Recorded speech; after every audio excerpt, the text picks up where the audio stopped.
Who are the most overranked and overrated wide receivers for now when we look at the initial half-point PPR rankings for 2022 in fantasy football?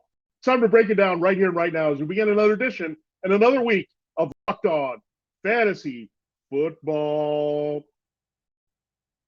Are Locked On Fantasy, your daily NFL fantasy podcast. Part of the Locked On Podcast Network. Your team every day.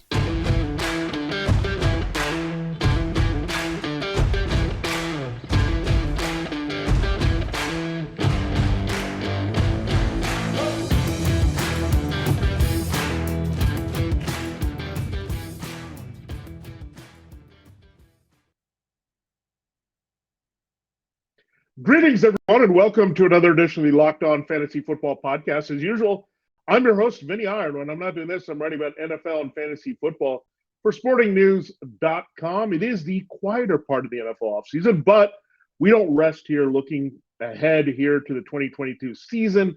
We're waiting for teams to get through minicamp and then get into training camp. They'll have their break there before the heat of it begins in July. Here, we're going to continue our series. So we took a break here looking at the schedule and the fallout there, the best schedules by position for quarterbacks, running backs, wide receiver, and tight end. And the flip side of that, the tougher schedules for those positions as well. So check out Friday if you missed that. We're going to pick up where we left off with our latest series here by position. That means we're going to look at the overrated wide receivers. These are guys, 15 guys in total, I think are a little bit ranked too high here in the initial, really early part of the season when all the player acquisitions have been made and their rankings. And looking at the half-point PPR, according to Fantasy Pros, this is the expert industry rankings across the board here. So some guys that are a bit inflated with their value at this very juncture of the offseason, from the early draft picks to some guys that are in the borderline there between wide receiver 3 and wide receiver 4. So we'll get all into those guys here on the downside of things on today's show. We'll then look at the tight ends in a similar way. We'll do the underrated tight ends and the overrated tight ends. So that's your lineup for early in the week here on Locked On Fantasy Football. I have to do this and tell you that we are brought to you today's episode by BetOnline. BetOnline has you covered this season. More props, odds, and lines than ever before. BetOnline, where the game starts, a proud sponsor of Locked On Fantasy Football. Thanks for making Locked On Fantasy Football your first listen every day. We are free and available wherever you get your podcasts, and you can check us out on YouTube as well. All right, let us continue the look at the wide receivers here. Now, these are the wide receivers we think their values are a bit inflated here, and we'll start with a big name right off the bat. It's Tyreek Hill. He is ranked 8th in half-point PPR. He finished 6th, and that was with Patrick Mahomes and that Chiefs offense. Now, why 8 is a little too rich for me? Well, it's not just that underthrow kind of viral tweet that the Dolphins put out with Tua Tagovailoa to get the ball to Tyreek Hill. They put a rocket emoji, and it was an underthrown ball that Tyreek Hill had to kind of adjust to and come back to. Where with Patrick Mahomes, that was not the issue. Tyreek Hill just had to keep up. Run as fast as he can, as one of the fastest men in the NFL. The cheetah would eventually catch up to a lot of Patrick Mahomes' big play balls. A lot of his touchdowns, Tyreek, do come on those big play home runs. So now you go to Tua Tagovailoa. There are question marks about Tua and his arm strength. And this offense, you look at what you get in Mike McDaniel coming over from the 49ers, you're going to get a lot of short passing game. And you look at Deebo Samuel, Brandon Ayuk, and then you translate that to what Tyreek Hill and Jalen Waddle can do. Jalen Waddle has been ranked pretty high as well.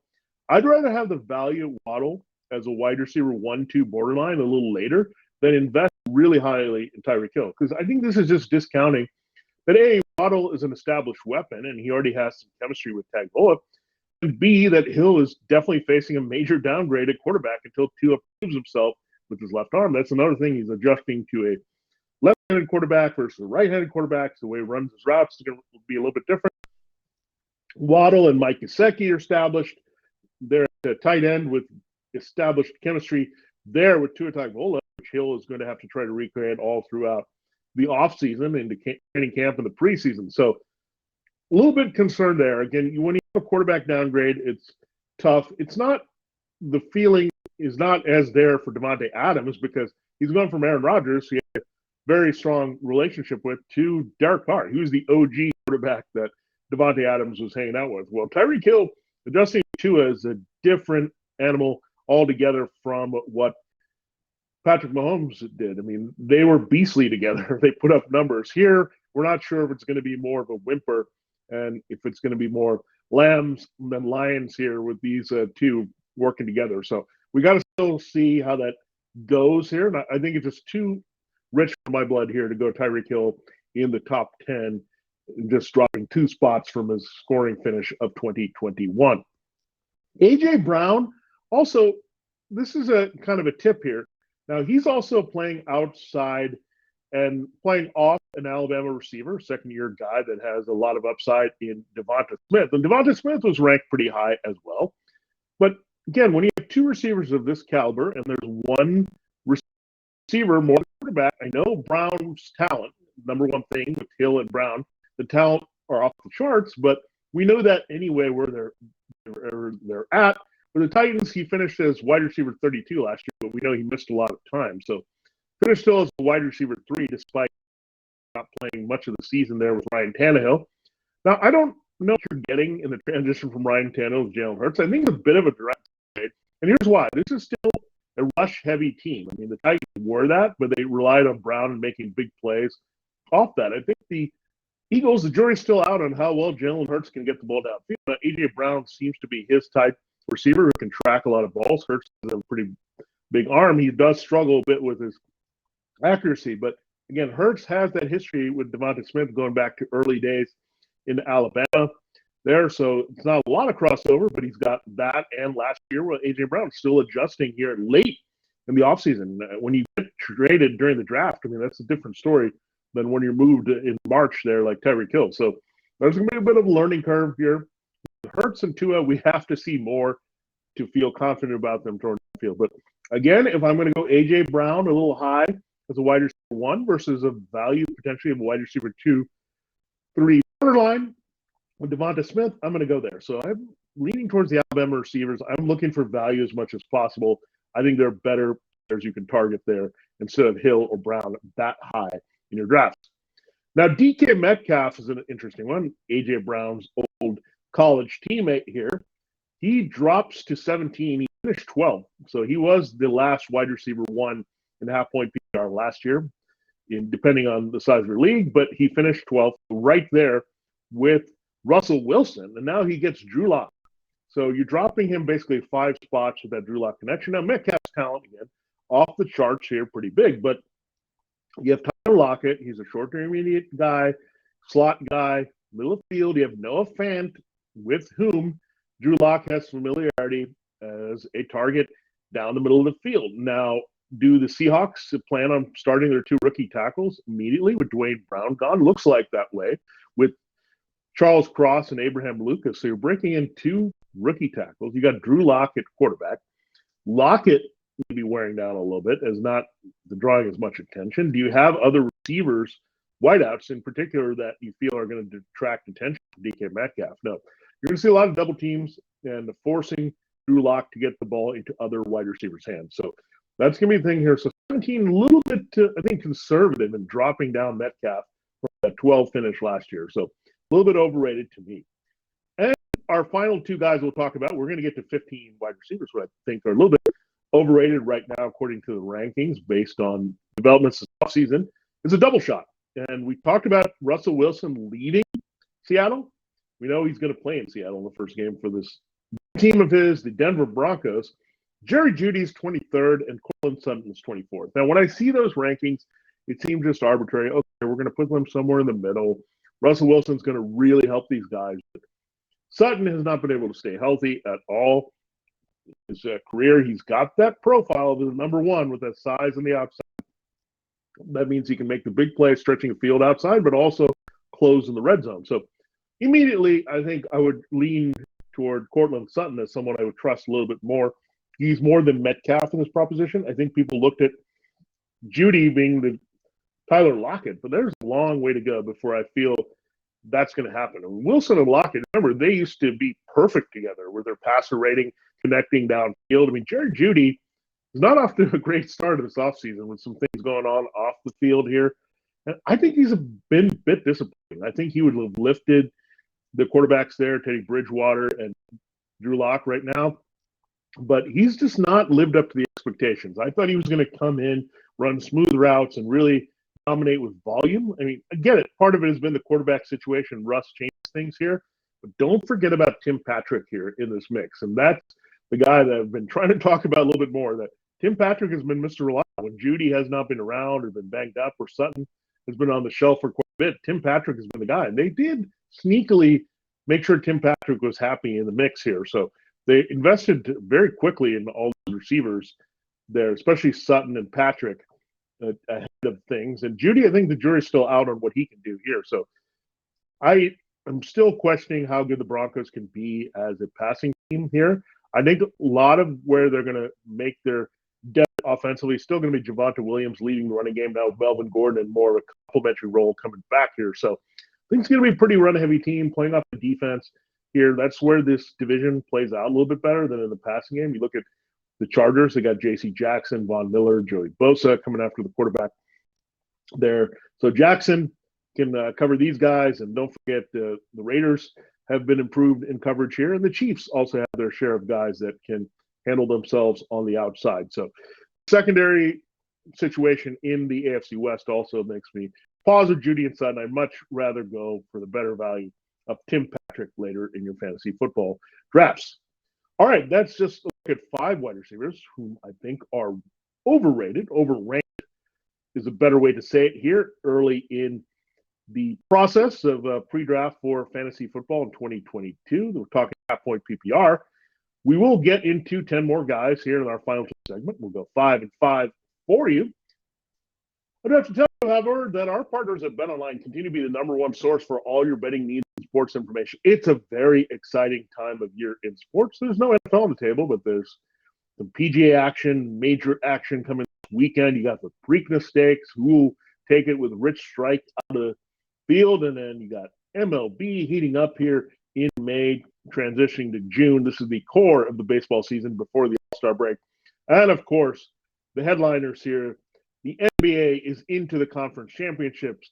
The NHL is into the conference semifinals. A lot of good action as new series reset the table for you. So find all the latest odds, news, and sports developments, including the major playoffs here and fights. Don't forget about the boxing matches, UFC, and even next season's NFL futures. Yeah, we're already looking at them, win totals and all that. We'll break those down for you here soon with where we think you want to go over under on those. BetOnline is your continued source for all your sporting wagering information, from live betting to playoffs, esports, and more.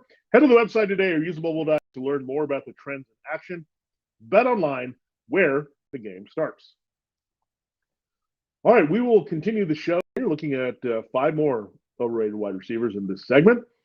Thanks so much again for making Locked On Fantasy Football your first listen every day. We're free and available to you on all platforms, just like all the good shows here on the Locked On Network. Whatever your team is, whatever part of the NFL you want to follow, we've got you covered here at Locked On.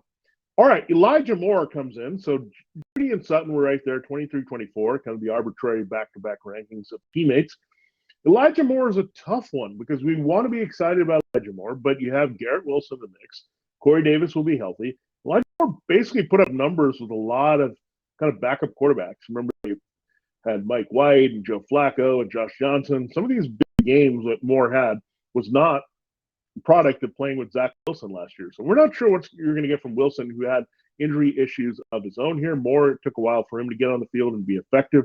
So whenever you invest a first-round pick and treat a guy like your number one, and they have a pretty good veteran receiver there in Corey Davis, it's going to be tough to see where the numbers go to Elijah Moore. He's also going to have to adjust more to a dedicated slot role, and he might have to share that a little bit with Braxton Berrios. So they love Elijah Moore, and I think he'll make a big plays here, but the volume can't be the same. When you add a receiver in the draft early and excited about him to be your number one, you also have the 2 tight ends now in the mix that produced some decent pass-catching numbers last year. C.J. Uzomah, the former Bengal, and Tyler Conklin, the former Viking. They're in the mix here. So, and don't sleep on Jerry Ruckert, a rookie tight end they have. So a lot of more mouths to feed, a lot more options here for Wilson and the quarterback room here for the Jets. So Elijah Moore drops down a little bit.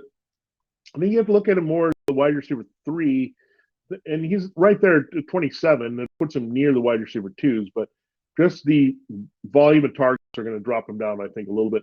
So just a little bit overrated there. And you can't at all play into what happened last season with Moore because of big changes there in the Jets. Often, keep in mind, Davis also missed time last year. So Davis can eat up a few more targets. Wilson is going to see quite a few. Not a lot of vacated stuff there from the Jets with Berrios returning. So keep all that in mind when you're evaluating Elijah Moore. The talent is there, but the situation may have changed dramatically away from his favor here in 2022. All right, let's look at the next guy, DeAndre Hopkins. I think people are being conservative with him, not exactly knowing where to put him. He's at wide receiver 30. That might seem like the right spot, but he's a guy that I'm not too interested in drafting. He's getting a little older. He's coming off an injury. He's got a suspension. And the big development here is the Cardinals have a receiver that Kyler Murray has a good vibe with from days at Oklahoma, and Marquise Hollywood Brown, the AJ Green back. You got the tight end situation pretty deep as well. Use a pick there on Trey McBride out of Colorado State, and that added to what they already had there with Zach Ertz and Max Williams coming back. So a lot of variety there in the passing game for Kyler Murray, now a very familiar target for him. Hopkins, again, this sets him up to fade a little bit here. So I'm not too interested in Hopkins. Once great, shoe-in, high-end wide receiver 1. I think Father Time's coming in there, the suspension, all those things add up against DeAndre Hopkins not having as much appeal in fantasy football. Even if things check out, the suspension is through and all that, I still think Hopkins, I don't want to invest too highly in him, even as a wide receiver 3. Adam Thielen is next on the list. He's the last wide receiver 3 in the consensus expert half-point PPR rankings. And I'm a little concerned with Adam Thielen for many reasons. You have a different style of offense. He's also a little bit older. He's missing more time, and it's just catching up to him. Once you get that age and wear and tear piling up on you, you're not going to have the same type of number. So Irv Smith also returns. I think he can be a big factor catching passes from tight end. Dalvin Cook should be more involved in the reception department here. A.J. Osborne definitely flashed last year, playing off Justin Jefferson. Now, they add a lot of wide receiver pop on this team, but Osborne's an up-and-comer. They want to use the 11 personnel that we've seen Kevin O'Connell use with the Rams to a high degree of success there with Matthew Stafford working with the Sean McVay, but a bit of an offensive transition here for Thielen and in transition here. So Adam Thielen is one of those guys that he's defied his ranking quite consistently here, right when we thought it was going to come to a halt. So I think more realistically, that's going to happen here in 2022. At number 38 in the half-point PPR rankings, according to Fantasy Pros, is Treylon Burks at 38. Now, I'd much rather have Robert Woods a little bit lower there because he's still Robert Woods. And you look at his recovery from the knee injury, he's more reliable of a receiver there for Ryan Tannehill. He's the veteran. Burks has got to learn the nuances of playing the NFL, route running, hands, and get on board. I don't think he's going to be a Jamar Chase type right away and catch things and go off here. Remember, Treylon Burks still went behind Drake London and Garrett Wilson, we mentioned with the Jets, Chris Olave with the Saints, and Jameson Williams of the Lions. So quite a few receivers taken ahead of Treylon Burks. And again, Burks was kind of an immediate, let's try to replace A.J. Brown here for the Titans. So something that just be wary, Burks might need a little bit of time to transition. A lot of people compared him to A.J. Brown. I think he's more of a Devontae Adams type where he's going to need a year or two to get seasoned here and really settle in because he's not the fastest guy, so I don't see the big numbers here. And also, the Titans, you look at them and not being a high-volume passing team. So be excited about the rookies, but Treylon Burks is not one of them here based on the situation. All right, the last receiver we'll talk about in this segment is Christian Kirk. He comes in at 42. Now, I'm not buying Christian Kirk because we just don't follow the money in fantasy football. We follow the talent, which Chris Kirk is not a big money talent the way he got paid there in Jacksonville. They're a bit desperate. They also have a lot of mouths to feed right now. They weren't able to move Laviska Shenault Jr. They have Marvin Jones Jr. still in the mix. Laquan Treadwell's hanging around, and they also added Zay Jones. The Raiders, and don't forget about Evan Ingram, gives them kind of a wide receiver tight end hybrid there as they try to replace James O'Shaughnessy there Doug Peterson's offense. So a lot more mouths to feed. They're diverse here for Trevor Lawrence in year two.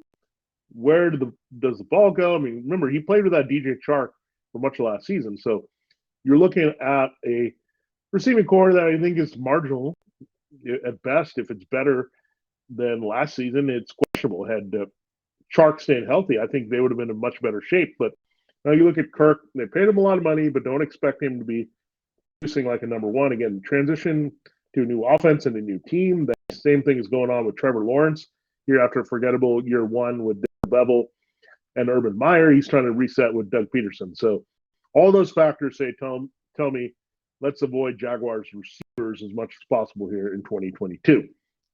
All right.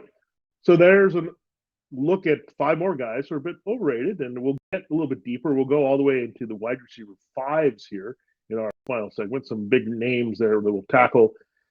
The final segment of overrated wide receivers in half-point PPR for 2022. I'll tell you what you need to get into here. It's an amazing flavor. I just got these birthday cake puffs from Built Bar are here.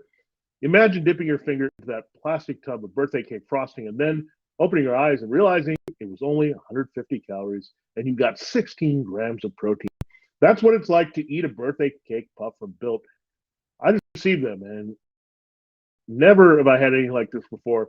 Available right now, and we can't promise that they will be around tomorrow. So get them now at Built.com. And if you haven't tried the puffs, it's marshmallow-like goodness in a protein bar. That's right. It's marshmallow-type delicious goodness, delicious flavored, covered in 100% chocolate. Make every day your birthday with Built birthday cake puffs. Built has taken the delicious experience of biting into a fresh slice of your birthday cake or someone else's birthday cake and just enrobed it in 100% white chocolate and added sprinkles. Yeah, we got to get the sprinkles on there. So it's a special treat, and it's going to make you feel good. 150 calories only, 16-gram protein. That's amazing. And only limited sugar there for you, 9 grams. So limited time flavor, amazing option if you're looking for a healthy way to get the flavor you like and get a little bit more variety in your day. All Built Puffs are covered in 100% real chocolate. That means with Built.com, you can eat healthy and actually enjoy doing it. And they're made with collagen protein, so your body absorbs it more efficiently and provides tons of health benefits. Go to Built.com to get in on the birthday cake puffs now. That's Built.com. Use the promo code LOCK15, get 15% off your order. Use the promo code LOCK15 for 15% off at Built.com. All right, it is time to close the show, looking at 5 more wide receivers that I'm not too interested in right now where they're ranked in fantasy football, and some other guys have some value around this range. Next guy comes up, he's right now 49 in the half-point PPR rankings. It's Russell Gage of now the Buccaneers. So he stays in the NFC South. He goes from Atlanta to Tampa here. Now, Russell Gage, I'm just not going to buy this too much here behind Mike Evans and Chris Godwin, even if looks like Rob Gronkowski is not going to be back in the mix. There's a lot of other wide receivers there that we look at, including Tyler Johnson, who could have a big role here. So Gage is just a guy. He was elevated last year by Calvin Ridley not being in Atlanta. There are a lot of mouths to feed, more established players here with the Buccaneers and Tom Brady. He'll have a key role at times here when they spread the field and go to 11 personnel, but Gage is going to be their third receiver. I think you're going to see a lot of Evans, a lot of Godwin here without Gronk. Brady tends to trust his guys more than anyone else and kind of will find the right time to hit the other guys for big plays, as we've seen in the first couple seasons, whether it's Scotty Miller or Tyler Johnson and previously Antonio Brown. So we're not looking at Russell Gage kind of stepping into the Antonio Brown production role that we saw for a good part of the first season. Then the second season was a disaster. So he kind of played the back half of 2020, the front half of 2021. So again, Gage is just a guy to me. He's in a good situation. He's with a better team and got a decent deal to leave Atlanta. But in terms of fantasy football production, I'm not looking at Russell Gage for much there. All right, 51 and 52. This is our second double shot that we're looking at here, a wide receiver situation. And when you have this, you know that people are not high on any. And that's kind of how I read it with Judy and Sutton. We have Jacoby Myers at 51 and Devontae Parker, the new Patriot, traded within the division from the Dolphins at 52. So this is getting quite messy here. You got Jacoby Myers, you got Nick Parker, N'Keal Harry. They're trying to dump. Then you have the two tight ends, so they're trying to involve quite a bit with Hunter Henry and Jonnu Smith. And then your other option is Nelson Aguilar. So, and it's also an offense without Josh McDaniels. There will be a bit of a transition there away from that scheme. So I'm just not interested in Patriots wide receiver playing with Mac Jones. Really, the only target that I can feel comfortable about is Hunter Henry based on his touchdowns and chemistry with Mac Jones. But Parker getting a new guy in the mix to complicate things. It's more wide receiver by committee. Not too interested in having a share of the Patriots wide receiver core here so far in 2022. Now, Juju Smith-Schuster has some appeal to me with the Chiefs because of his big slot role and has a big season under him in Pittsburgh as a fantasy producer there early. We know as a wide receiver, it kind of fell out of favor a little bit with the way things broke down with Deontay Johnson and Chase Claypool in that offense. But big slot, I think, has a little bit more value because Tyreek Hill was essentially a little slot there for Patrick Mahomes. Marquez Valdes-Scantling is pretty much a deep threat, and we've seen Mecole Hardman disappoint in this field stretching big play role at times, and we've had different guys make some big plays. But Marquez Valdes-Scantling is just a dart throw guy here and there for the big plays. He'll make a fair share of them, like he did with Aaron Rodgers in Green Bay. But I'm not interested in MBS. I'm much more interested to see what Sky Moore can do here, playing off of Juju Smith-Schuster. I think those type of receivers are better in line with what they want to do. They can still get some big plays out of them, playing off Travis Kelce. So MVS just not going to just say, okay, he's with Mahomes, it's going to get better. So just like Hill downgrades there going away from his quarterback Mahomes, MVS is kind of downgraded just because there's more weapons here and Mahomes can find better consistent guys to produce for him on other parts of the field. The next guy, Kenny Galladay at 55, right behind him. I'm interested in Kadarius Toney. There's talk about trading him, but Toney is a special player. We saw flashes of that last year. You just have to be right there with his head on straight to produce, and I think that's coming here. The schedule is very favorable, we know. But Kenny Galladay was a bust of a season last year. We'll see how much they use him. Is he going to be more that occasional outside deep threat at this point? I mean, he's got his share of injuries going back to the Lions, especially his hip. Didn't really do too much last year. Signed a pretty late free agent deal. So Galladay, I think the struggle is you can't do too much with him inside. He doesn't have a lot of route versatility. A lot of his production came in Detroit playing off Matthew Stafford and being able to get the ball downfield on the outside. As they transition away from Calvin Johnson, Galladay is very valuable there. But it's Daniel Jones here. You got quite a few players there. Toney, Sterling Shepard, still some depth at wide receiver here. So Kenny Galladay, I think, could be squeezed out a little bit in the new coaching staff and new offense. And Mike Kafka, he likes those special players. So there, we know Kafka worked with the Chiefs where they had Tyreek Hill. So I think the goal will be trying to turn Kadarius Toney into Tyreek Hill. And we'll see what they do at tight end. They're kind of hurting there a little bit. So I think Sterling Shepard is also going to be a big part of what they do.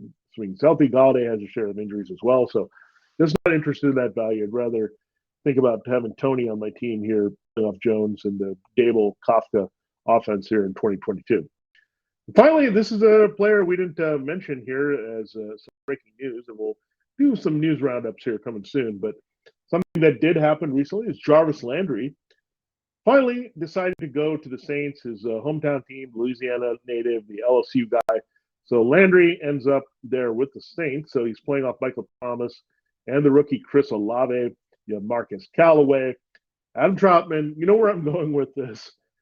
Jarvis Landry was really off the fantasy football radar, and they needed him more. The Browns, I think he's faded here. I know he's got the inside-outside versatility that they're looking for.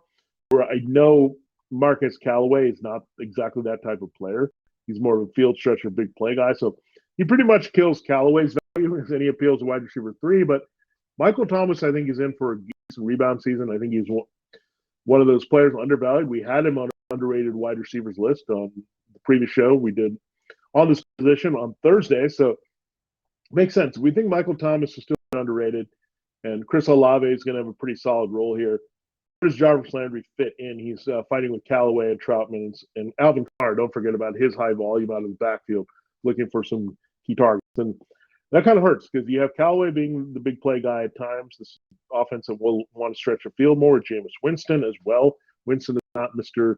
Intermediate check down guy. I don't think Jarvis Landry will become Chris Godwin at a later age at this stage in his career. So Landry just not too interested here as the last basically wide receiver 5 on the board that you're looking at fantasy football, ranked right there at 61 there in half point PPR. So there you have it, 15 overrated wide receivers based on their current half point PPR ranking. Expert consensus version of that here for you on Locked On Fantasy Football. Now, we'll have a lot more of these positional outlooks as we get closer, but we want to take an early look here after the free agents period in the draft to see where these teams stand and the values of these particular players. Now we know kind of the wide receiver core mix. So we gave you the underrated, we gave you the overrated. We'll do the same thing here with the tight ends here in the next 2 shows here on Locked On Fantasy Football. Thanks for making Locked On Fantasy Football your first listen every day. Make Locked On NFL your second listen. The schedule's out, and they're not games right now, but the NFL never stops, and neither does Locked On NFL. Get insights and opinions from hosts including Ross Jackson, Chris Carter, and Tony Wiggins, plus local Locked On NFL hosts repping all 32 squads. There's no offseason for real fans. Make sure you're subscribed to Locked On NFL on YouTube and wherever you get your podcasts. We're available on YouTube, wherever you get your podcasts here, Locked On Fantasy Football. Thanks for checking us out. This has been Vinnie Iyer. Have a great day, and check you out next time with a look at our underrated tight ends in the rankings for 2022.